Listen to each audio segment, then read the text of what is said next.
네. 자, 이번 시간에 이제 우리 그 실존주의 마지막 타자입니다. 사르트르에 대해서 같이 한번 알아볼게요. 사르트르.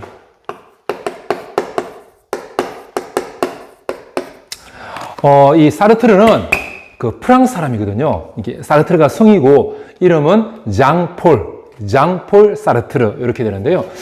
태어나신 거는, 야스퍼스가 1883년, 6년 후에 하이데거 1889년, 하이데거가 태어나신 지 16년 후, 그러니까 1905년. 그러니까 우리나라에 에서 이제 일본이 우리나라를 이제 침략해 들어오던 이제 그런 시기가 되겠죠. 그때 사르트르가 태어나셔가지고, 사르트르 같은 경우는 우리나라에서 광주 민주화 운동이 일어나던 해, 언제죠? 1980년. 1980년에 돌아가시게 되거든요. 사르트르는 뭐로 유명한 분이냐면, 제2차 세계대전으로 유명하신데, 이 사르트르 같은 경우는, 독일이 프랑스를 침공한, 자기 나라인 프랑스를 침공한 게 1939년이죠. 2차 세계대전이 1939년에 발발하게 되는데, 이 1939년에 독일이 프랑스를 침공하니까 사르트르는 이제 참전을 하게 됩니다. 내 조국을 지켜야 되겠다라고 해가지고 독일과의 전쟁에 참전하게 되는데, 참전했다가 독일군에게 포로가 되게 되거든요. 포로가 돼가지고 독일군 그 포로 수용소에 갇히게 됩니다. 1940년에 갇히게 되는데, 갇힌 다음에 그 포로 수용소를 탈출하게 됩니다. 1941년에 그 포로 수용소를 탈출해가지고 다시 프랑스 파리로 돌아와가지고 열심히 이제 문학 작품을 했던, 그래서 정말 행동하는 양심으로 그 이후에도 여러 민주화 운동에도 관여하고, 특히 우리나라에도 1974년 어느 대통령? 박정희 대통령, 무슨헌법? 유신헌법 시절에 우리 전국에 있는 청년들이 민주화를 위해서 여러 가지 활동을 했는데, 그때 대표적인 분이 김지아라는 분이 있었거든요. 김지아, 아마 여러분들도 알지 모르겠는데, 그 김지아라는 분이 전국 민주 청년 학생들을 대표해가지고 그렇게 민청학년 이런 사건이라는 게 있었는데, 그래서 내란죄로 사형 선고를 받았어요. 1974년도에 박정희 대통령 시절에 유신헌법에 의해서 국가보안법을 위반했다, 내란을 일으키려고 했다 해서 이제 사형 선고를 받았거든요. 그런데 이제 전 세계에서 많은 민주화를 지지하는 분들이, 우리나라의 민주화를 지지하는 분들이 이거는 내란죄가 아니다, 국가보안법이 아니다, 단지 독재에 맞서서 대한민국의 민주화를 위해서 청년들이 운동한 것이다, 민주화 운동이지 내란죄가 아니다, 이렇게 이제 그분들의 편을 들었는데, 그때 이 사르트르도 1974년에 그 김지아 청년이 그렇게 사형 선고를 받은 그 해에 그 김지아의 오적이라는 그런 시를 번역본을 받아서 읽어보고, 이런 시를 지은 사람이라면 정말 대한민국의 민주화를 위해서 일한 것이 틀림없다, 이거는 내란죄하고는 전혀 상관없다 해서 거기 제발 이 김지아 시를 풀어주세요. 우리 대한민국 정부의 박정희 대통령께 호소하는 호소문에 이 사르트르도 사인을 하게 되거든요. 그 다음에 이 김지아 씨가 풀려나게 됩니다. 그래서 그런 전 세계의 그런 민주화 운동에도 이렇게 영향을 미친 그런 분인데, 전 세계에서 정말 행동하는 양심으로 알려졌던 그런 분입니다. 그리고 이분이 철학만이 아니고, 그러니까 실존주의 철학만이 아니라 문학 작품도 많이 썼거든요. 예를 들면 구토라든지 이런 문학 작품도 많이 쓰게 되는데, 그래서 1964년에 노벨 문학상을 수상하게 됩니다. 근데 노벨 문학상 보통 이렇게 수상하게 되면 정말 나라의 영광이죠. 우리나라에도 김대중 대통령께서 노벨 평화상 받으셨죠, 그죠? 그때 정말 우리나라 전체가 축하하고 우리나라 전체의 어떤 잔치로 여길 만큼 노벨상이 정말 권위가 있는 그런 상인데, 사르트르는 노벨상 수상을 거부합니다. 거절합니다. 난 노벨상을 받지 않겠다. 거절하게 되거든요.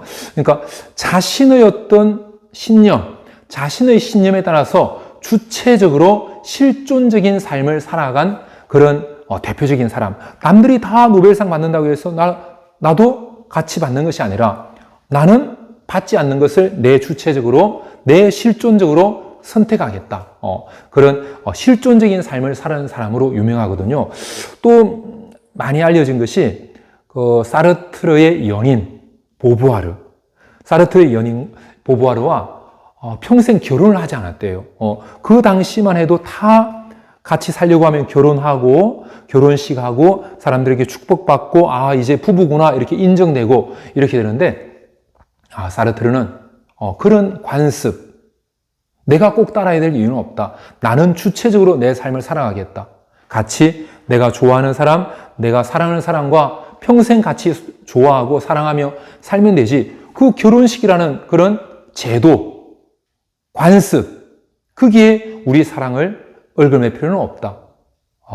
그렇게 요즘으로 하면 우리 김연자 가수의 아모르 파티에 나오는 그런 노래 가사하고 약간 좀 비슷하다고도 볼 수 있는데, 자기 자신의 주체적인 삶을 강조했던 그런 사람으로 알려져 있습니다. 그래서 사르트르는 우리가 지난 시간에 했던 것처럼 자기 스스로가 이 실존주의를 나누었거든요. 유실론적 실존주의와 무실론적 실존주의, 이렇게 나누었습니다. 정말 자기 자신의 삶을 살아갈 때 하나님을 통해서 살려고 했던 사람들, 사르트르가 유실론적 실존주의자로 누구를 이야기했죠? 키르케고르, 야스퍼스. 그리고 하나님은 없다. 내가 내 삶을 주체적으로 살아가는 것이다. 누구? 프랑스의 실존주의자. 누구죠? 자기 자신, 사르트르와 자신의 연인이었던 보부아르. 그리고 독일의 하이데거. 이런 사람들은 신이 없다고 보고 스스로가 주체적인 삶을 살아가고 스스로의 선택을 통해서 자기, 본래의 자기, 참된 자기의 삶을 살아가는 사람들이다. 이렇게 봤다는 거죠. 그래서 사르트르는 자신을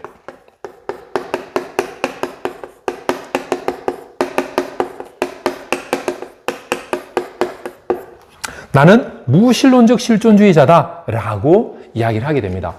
그러면서 이 무신론적 실존주의에 대해서 쭉 이야기를 하거든요.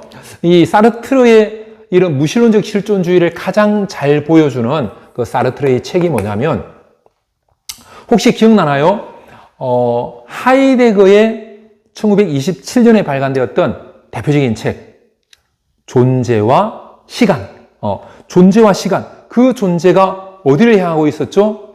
죽음을 향해 가고 있었죠. 죽음으로 달려가는 걸 통해 가지고 그 죽음을 직시하는 걸 통해서 참된 나로, 본래의 나로 가는 것이죠. 그런데 이 하이데거의 영향을 누가 받은 거죠? 사르트르가 받게 됩니다. 선생님이 하이데거 할 때도 이야기했는데, 사르트르가 막 하이데거한테 같이 만나고 싶다고 하이데거 만나러 독일에 막 가려고 하고 막 그렇게 했거든요. 하이데거의 영향을 많이 받게 되는데, 그래서 책 이름도 이 책을 하이데거가 1927년에 존재와 시간을 쓴 다음에 시간이 한 16년 정도 흐른 다음에 1943년에 책을 발간하는데요. 책 이름이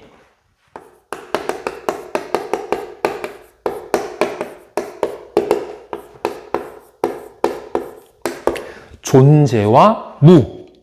하이데거는 존재와 시간 속에 죽음을 앞두고 있는 그런 인간을 이야기했다면, 사르트르는 존재와 무. 태어날 때 인간은 신이 없습니다. 어떤 목적을 두고, 대표적인 사람 누구였죠? 아리스토텔레스, 아우구스티누스, 아퀴나스. 다 어떤 목적이 있는 거죠. 아리스토텔레스도 사람은 사람뿐만이 아니고 모든 동물, 식물, 이 세상에 존재하는 모든 것은 어떤 목적이 있다고 했죠. 특히 아우구스티누스나 그리고 아퀴나스는 그 목적을 누가 신이 만드신 거죠. 인간의 목적. 신이 인간을 만들 때 인간의 목적이 뭐였죠? 신을 영화롭게 하는 것. 하나님을 영화롭게 경배하기 위해서 인간을 만드셨다. 이게 누구? 아우구스티누스, 아퀴나스. 근데 사르트르는 그런 거 없다는 겁니다. 그런 하나님 없다. 그런 신은 없다. 인간에게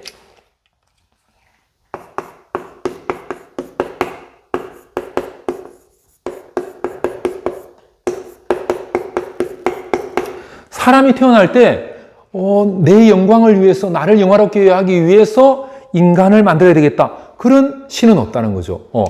인간의 어떤 목적을 구상해주는 그런 신은 존재하지 않는다. 이 세상에 존재하지 않는다. 그러니까 인간의 목적이 없기 때문에 인간은 본질도 없다라고 이야기합니다.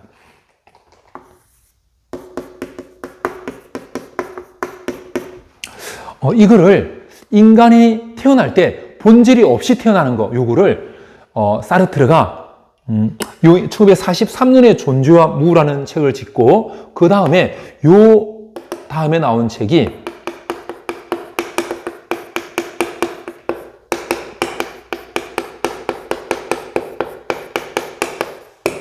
실존주의, 내가 강조하는 실존주의는 휴머니즘이다. 인간의 행동, 인간의 의지, 인간에 대해서 이야기하는 신이 없다. 신이 아니다. 신이 없기 때문에 하나님 이런 존재 없다.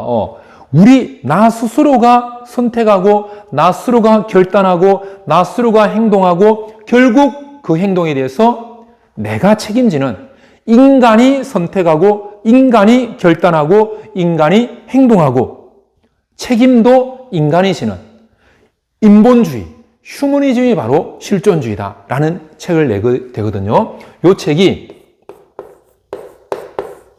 1946년 우리나라 해방된 그 다음에 나오게 됩니다. 2차 세계대전이 끝나고 다음에. 그러니까 이 책은 1945년, 이제 2차 세계대전이 거의 끝나는 그 시기가 되죠. 그죠? 45년에 사르트르가 이제 강연을 했는데 그 강연을 모아가지고 그 이듬해 1946년에 책으로 발간한 책이거든요. 이 책에서 실존주의는 휴머니즘이다. 이 책에서 사르트르가 뭐라고 이야기하냐면 이렇게 이야기합니다. 사물 그리고 인간을 이렇게 비교를 하는데요. 사르트르가 이때 사물의 예로 뭘 들었냐면 칼 그리고 책 이런 걸 예로 듭니다. 사물의 예로. 자, 칼 여러분들 저기 칼이 뭐죠? 칼이 뭐죠?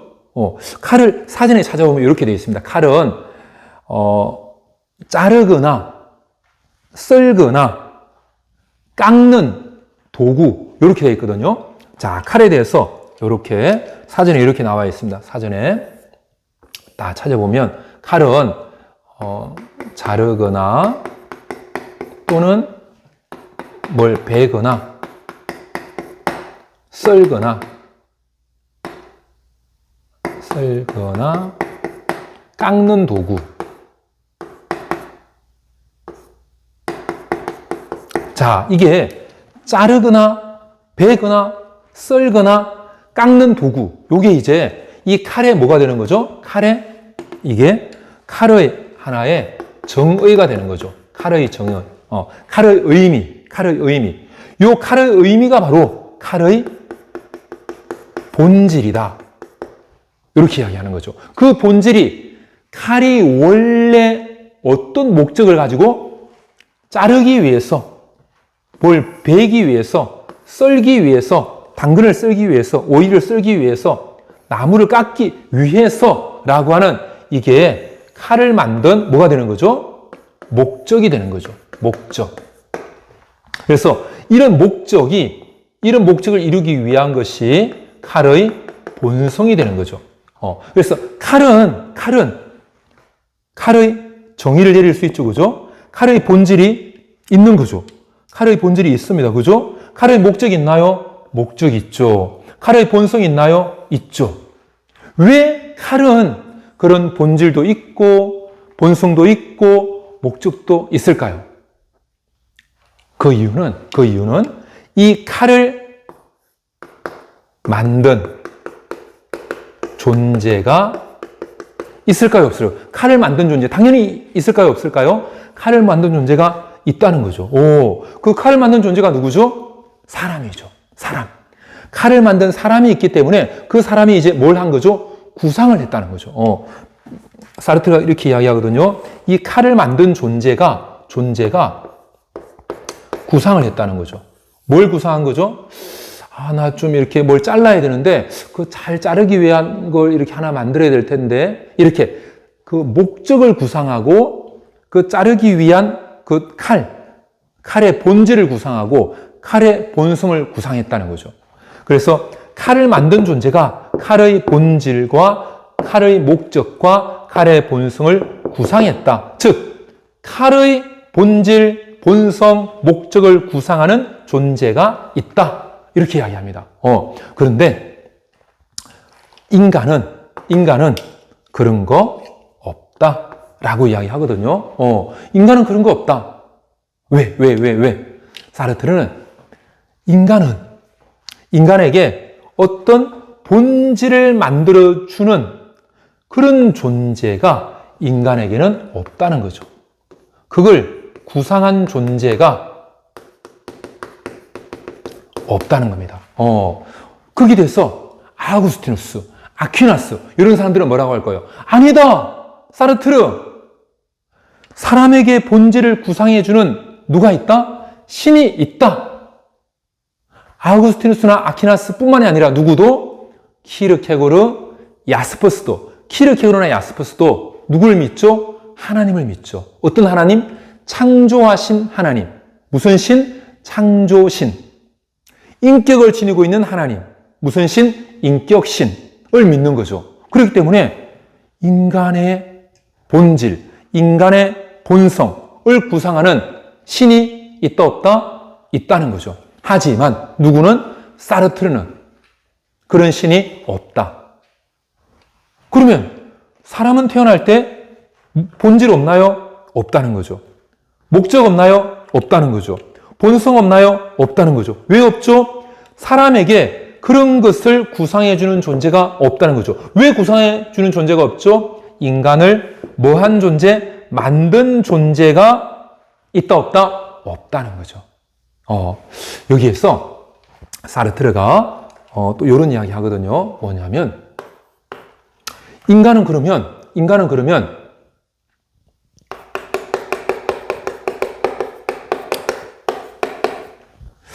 신이 인간을 창조하신 것이 아니면 그러면 인간 스스로가 자기를 창조했나? 그것도 아니라는 겁니다. 인간 스스로가 자기를 창조한 것도 아니다 라고 이야기합니다. 자, 그러면 어떻게 되는 것인가? 자, 여기서 사르트르가 이런 이야기 하거든요. 자, 신이 없어. 그래서 뭐도 없다. 인간의 목적도 없다. 본질도 없다. 본성도 없다. 그러면 인간은 본질을 어떻게 구성하죠? 자, 사르트르는 뭐라고 이야기하냐면 태어날 때 자, 태어납니다. 자, 요거를 이 태어나는 걸 사르트르가 뭐라고 표현하느냐면 하나님이 하나님의 목적을 가지고 사람을 딱 태어나게 하신 것 아니라는 거죠. 스피노자처럼 신이, 자연이, 실체가 필연적인 법칙에 의해서 인간을 태어나게 했다? 아니라는 거죠. 그러면 사르트르는 사람은 우연히 이 세계에 내던져진 것이다. 우연히 이 세계에 툭 내던져진 것이다. 이렇게 표현합니다. 요 태어난 것을 사르트르의 표현으로 표현하자면 사람은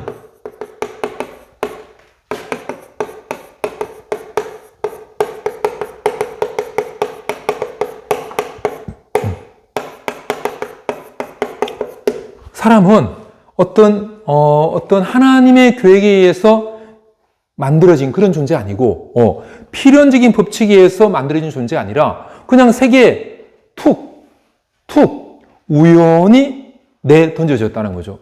선생님이 사실은 집에 이렇게 쓰레기통 이렇게 좀 안 비우고, 그 다음에 막 그 설거지 좀 이렇게 며칠, 좀 안 하면 어디선가 막 자그마한 이런 벌레들이 막 모여들고, 어디선가 막 구더기 같은 작은 벌레들이 막 피어나는 걸 보거든요. 얘들 어디서 나왔지? 막 깜짝 놀랄 때가 있거든요. 얘들이 갑자기 이렇게 막 나왔네? 사르트르가 볼 때는 걔들만 그런 게 아니라 사람도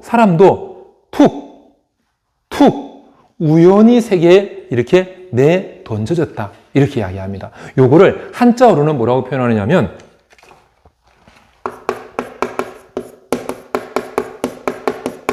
피투성, 이렇게 부르거든요. 우리 피라는 것은 이렇게 수동태입니다. 투수, 던질 투거든요. 우연히 던져진 성질, 던져진 존재, 이거를 피투성, 이렇게 이야기합니다. 피투성. 자, 그러면 이렇게 우연히 태어나가지고 그러면 어떻게 되는가? 이제 우연히 태어나가지고 하는 게 뭐냐면 스스로가 한다는 겁니다. 스스로가. 뭘 스스로 할까요? 아까 칼, 책, 만든 존재가 뭐 했죠? 구상했죠. 뭘 구상했죠? 칼의 본질 뭐로 할까? 칼의 목적 뭐로 할까? 칼의 본성 뭐로 할까? 그 칼을 만든 사람이 구상했죠. 그죠? 그런데 사람은 다르다는 거죠. 사람은 자기가 태어나가지고 자기 스스로가 구상한다는 거죠. 나 이제 뭐 하지? 독일이 우리나라 침공했는데 독일하고 싸우러 갈까? 아니면 그냥 일단 내 생명 좀 지켜야 되니까 어디 다른 데로 좀 숨을까? 전쟁 끝날 때까지? 다른 나라로 어디 갈 데 없나? 미국에 좀 가 있다가 전쟁 끝나면 올까? 나름대로 내가 어떻게 살아가야 될지를 구상을 하더라는 거죠. 스스로가 구상한다는 겁니다. 뭘 구상하는 거죠? 내가 어떻게 살아야 될까? 나 목적을 뭐로 하지? 나라는 존재의 본질은 어떻게 해야 되나? 나는 어떤 본성으로 해야 되지?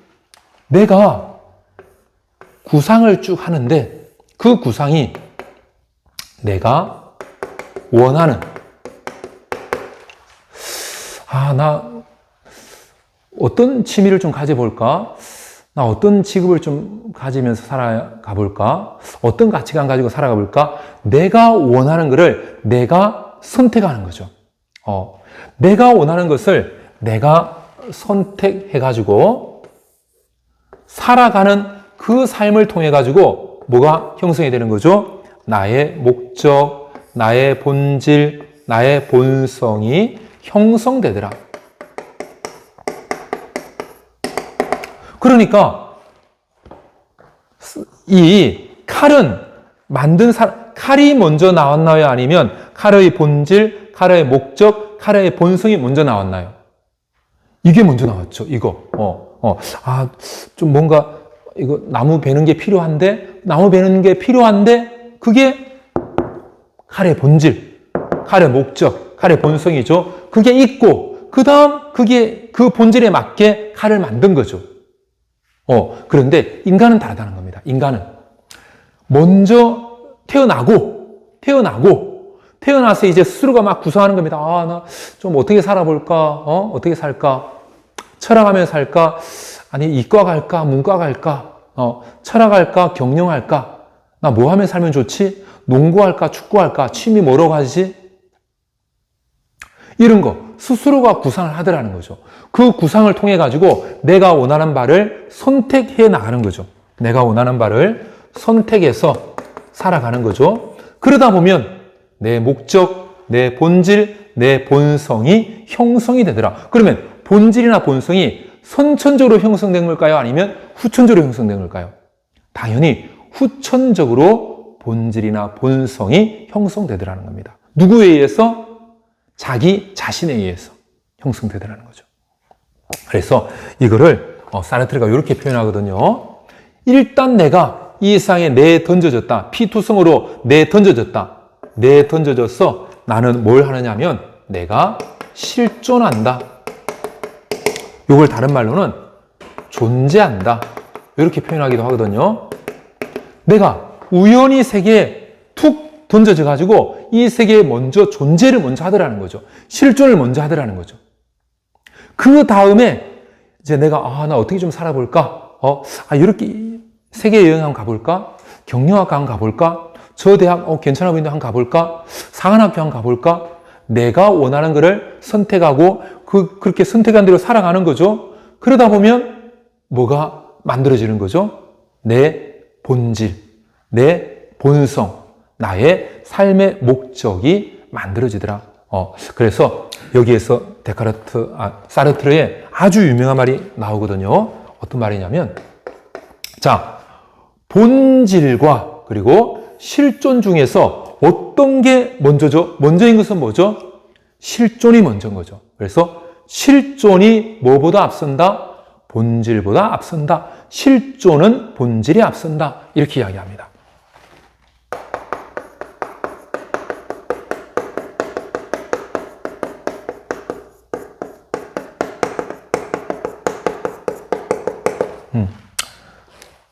먼저 세상에 툭 우연히 딱 던져져서 먼저 실존하는 거죠. 먼저 존재해요. 그 다음에 내가 원하는 거 막 구상하면서 내가 이 길로 가볼까? 내년에는 좀 다른 취미 활동 한번 해볼까? 내가 원하는 걸 구상해서 내가 선택해서 하는 거죠. 하는 걸 통해 가지고 나의 본질, 나의 본성 이런 게 형성이 되더라. 그래서 실존이 본질이 앞선다. 그런데 칼, 책, 사람이 만든 모든 사물은 뭐보다 앞선다? 본질이 실존이 앞선다. 왜?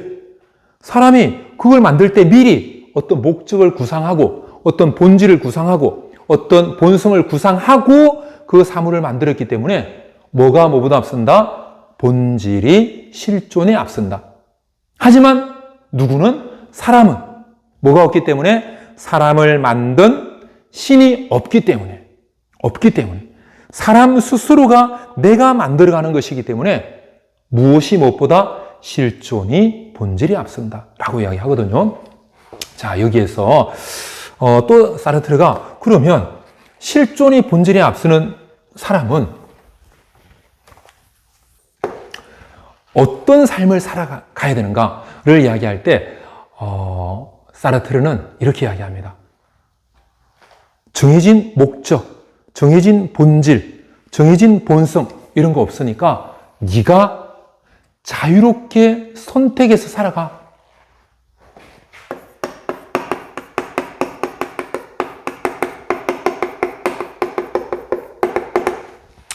너의 삶을 네가 자유롭게 선택해라. 결혼해서 살고 싶으면 결혼해서 살고, 결혼하지 않고 그냥 서로 좋아하면서 살고 싶으면 그냥 그렇게 우리처럼 내가 보바로 사는 것처럼 그렇게 살고. 그래서 사르트르가 어느 나라 사람? 프랑스 사람이죠. 그 사르트르의 제자 중에 한 명이 어느 날 사르트르를 찾아왔어요. 선생님, 저 한 가지 고민이 있어서 찾아왔습니다. 들어와. 무슨 고민이야? 선생님, 저희 엄마 아빠가 관계가 안 좋으셔서 지금 따로따로 사시잖아요. 그래, 따로 사시지. 근데 제 형이 독일이 우리나라 공격할 때 형이 죽었잖아요. 그렇지. 그래서 지금 엄마하고 저밖에 없는데 제가 우리 형을 죽인 이 독일 놈들에게 정말 복수를 하고 싶거든요. 제가 자유 프랑스군에 지원해가지고 이 독일 놈들을 제가 형의 복수를 해주고 싶습니다. 그런데 그걸 선택하려고 하니까 엄마가 안 그래도 혼자 계신데 형이 죽은 그 슬픔 때문에 너무 슬퍼하는데 저마저 군에 가버리면 엄마가 너무너무 힘들어 하실 것 같아가지고 제가 지금 어떻게 될지 몰라가지고 결정을 못 내리고 있는데 선생님 어떻게 해야 될까요? 자, 여러분 같으면 어떻게 답변해 줄까요? 사르트르는 대답은 군에 가는 거야. 나라를 위해서 군에 가! 라고 말하지 않았습니다. 말하지 않고, 야, 너 엄마하고 같이 있는 게 나라에 충성하는 거야. 엄마하고 같이 있어. 엄마를 잘 모시고 효도해. 라고 말하지도 않았습니다. 사르트르는 해답은 자네 안에 있다. 이 일의 결정은 자네 손에만 달려있다. 이 결정은 자네가 해야 되는 결정이지 어떤 자네에게 해라고 법칙으로 주어지는 거, 보편적인 법칙으로 주어진 것 이런 거 없다. 자네가 선택해야 된다. 자네가 자유롭게 선택하는 것, 그게 올바른 길이다. 라고 이야기했거든요. 사르트르는 인간을 기본적으로 자유로운 존재다 라고 이야기합니다. 심지어는 사람은 자유 그 자체다 라고까지 이야기합니다.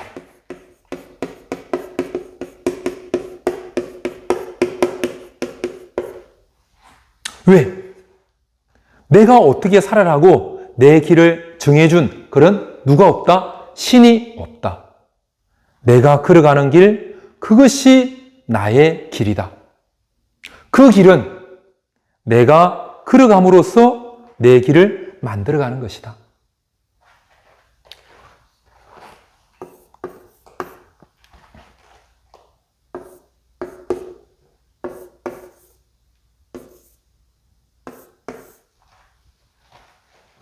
C는 B와 D 사이에 존재한다.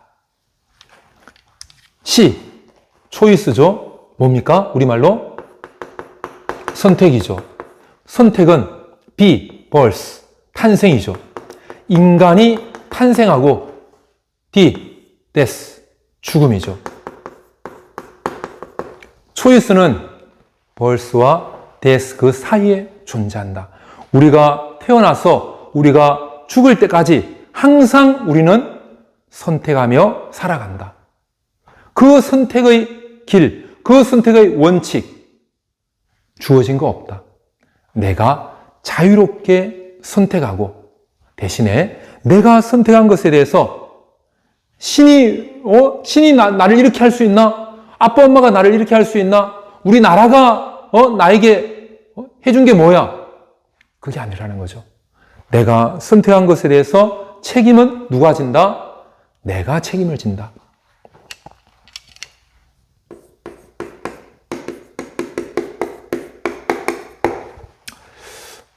그리고 이때 사르트르가 이런 이야기도 하거든요.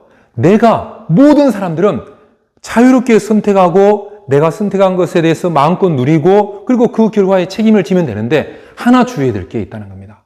그게 뭐냐면 아까 인간은 자유 그 자체라고 했죠, 그죠? 그런데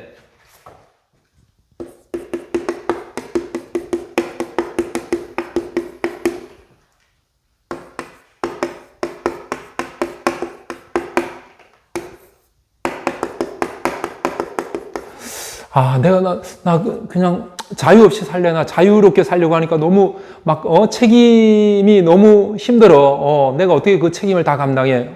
너무 책임감 때문에 어깨가 무거워. 나 그냥 자유 없이 그냥 나는 시키는 대로 살래. 이렇게 선택할 수는 없다는 거죠. 이것은 선택이 아니라는 겁니다. 즉 사람은 자유 그 자체이지 자유 그 자체를 선택할 수는 없다는 거죠. 사람이 자유 그 자체로 자유롭게 살아가는 것이지 내가 자유로울 것인가? 자유롭지 않을 것인가? 그 자유 그 자체를 자유로울 것인가? 자유롭지 않을 것인가를 선택할 수는 없다는 거죠. 이해되죠? 무슨 말인지? 인간은 자유롭고 자유 그 자체로서 태어났을 때부터 죽을 때까지 내 삶 속에서 자유롭게 선택하고 그 선택에 대해서 내가 책임지면서 살아가는 그런 자유로운 존재. 하지만 나 자유로울까? 너무 힘들어. 책임지는 게 너무 힘들어. 그냥 나 구속될래. 그냥 신이 시키시는 대로 나 살아갈래. 칸트의 실천, 이성, 명령, 법칙에 시키는 대로 살아갈래? 된 다음에 최다수, 최대 행복, 그 원칙이 시키는 대로 따라 살아갈래? 나는 자유 포기할래? 라고 할 수는 없다는 거죠. 자유 그 자체는 선택의 대상이 아니다. 자유 그 자체를 누리면서 자유 그 자체대로 자유롭게 선택하며 살 수는 있지만 자유 그 자체에 대한 선택은 인간에게 주어지지 않았다는 거. 그래서 내가 자유를 것인가, 자유롭지 않을 것인가, 이것을 선택할 수는 없다는 거. 그래서 시험에 이렇게 많이 나와요. 자유 그 자체에 대한 선택.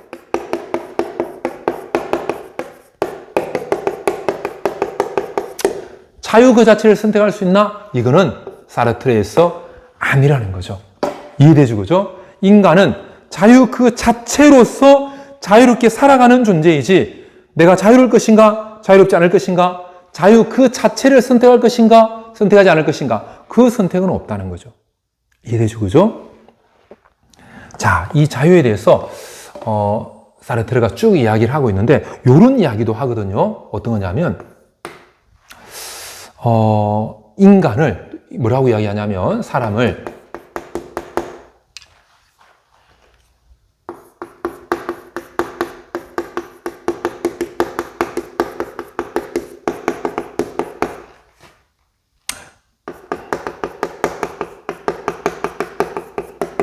자, 이렇게 이야기합니다. 사람은 이 세상에 우연히 툭 던져질 때 이미 자유롭도록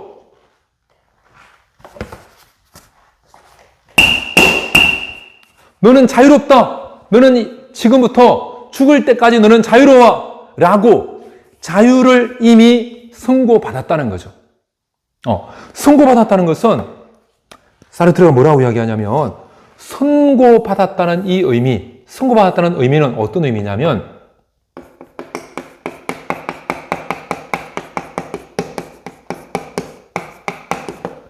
내가 나 자신을 스스로 창조해가지고 내가 나 자신을 스스로 창조해서 신이 스피노자가 그런 이야기 하잖아요. 오직 자기 자신만이 원인이 되는 거죠. 자기 자신이 원인이 되어서 나온 존재, 다른 말로 실체죠. 그죠? 그것처럼 내가 나를 창조했다? 그러지 않았다는 거죠. 내가 나를 창조해가지고 야, 나는 앞으로 자유롭게 살아. 나에게 자유를 딱 심어주는 것. 그거 아니라는 거죠. 내가 나를 창조한 것도 아니고 내가 나에게 자유를 부여해 준 것도 아니다. 인간이 인간을 창조하고 그 인간이 태어날 때 자유를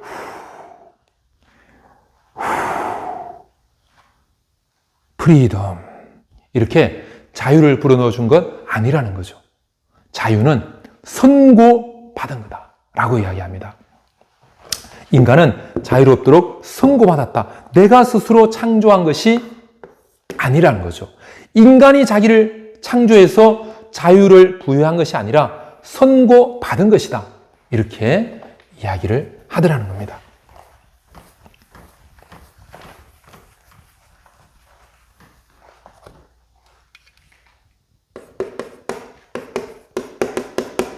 그리고 이 세상에 툭 내던져져 가지고 내가 이제 모든 일을 세상에서 하죠. 그죠? 그리고 그 한 거에 대해서 내가 뭐 진다고 했죠? 책임을 진다고 했죠. 내가 한 모든 것에 대해서 내가 책임을 지는 거죠. 이 세상에서 내가 한 모든 것에 대해서 책임을 지는 것, 이것이 바로 자유롭다는 의미이다. 사람이 이 세상에 태어나가지고 자기가 선택한 모든 것에 대해서 책임이 있다는 것. 그게 바로 그 사람이 자유롭다는 것이다. 이렇게 인간이 자유롭도록 선고받았다. 선고받았다는 것은 자기가 자기를 창조한 것이 아니다. 자유롭다는 것은 자기가 세상에서 한 모든 것에 대해서 책임이 있다는 것. 그게 자유롭다는 것이다. 이렇게 인간에 대해서 이렇게 이야기를 했습니다. 자, 이제 두 번째. 내가 자유롭게 선택한 것에 대해서 내가 뭘 한다고 했죠? 책임을 진다고 했죠.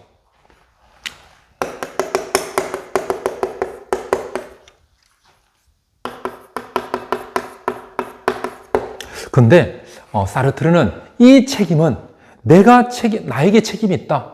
내가 책임진다. 라고 할 때 이 책임은 나와 비단 나에게만 해당되는 것이 아니라 이 세상을 다 포괄하는 것이다. 저 사람에 대해서, 우리나라 프랑스에 대해서, 이 세계에 대해서 내가 책임을 지는 것이다. 이거를 프랑스 말로 안가주한다 라고 이야기하거든요. 인게이지, 참여한다 라고 이야기합니다. 그래서 사르트르를 행동하는 양심, 참여하는 양심 이렇게도 부르는데요. 이 책임에 대해서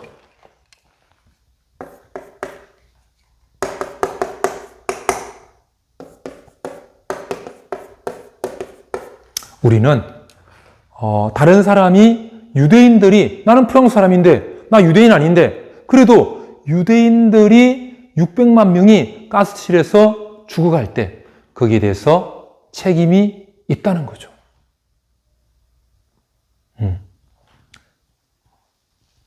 민주화를 위해서 우리나라에서 민주화를 위해서 자기 대학교에서 이렇게 잘리고 뭐 감옥 가고 구속되고 사형 선고 받고 이런 분들에 대해서 아유 나는 뭐 데모 안 했으니까 상관없다 이렇게 할 것이 아니라 나라를 위해서 애쓰시다가 헌신하신 분들에 대해서 나도 책임이 있다는 거죠. 그리고 미얀마에서 쿠데타가 일어나가지고 많은 사람들이 죽어가고 있고 많은 사람들이 지금 뭐 다리가 잘리고 피 흘리고 있는데 그 사람들에 대해서 나는 미얀마 사람이 아니지만 나는 쿠데타의 직접적인 피해를 보지 않지만 이 세계 속에서 함께 살아가는 사람으로서 거기에 대해서 책임이 있다는 거죠. 나 우크라이나 사람 아니지만 러시아의 미사일이 우리 집에 떨어지지 않았지만 우크라이나 아파트에 떨어지는 미사일, 우크라이나 학교에 떨어지는 미사일, 우리 학교에는 그 미사일이 떨어지지 않았지만 하지만 그 우크라이나에서 미사일로 고통당하는 사람들의 그 아픔에 대해서 나도 책임이 있다. 이 세상에 대해서 책임을 함께 지는 타자와의 연대를 이야기하더라는 겁니다.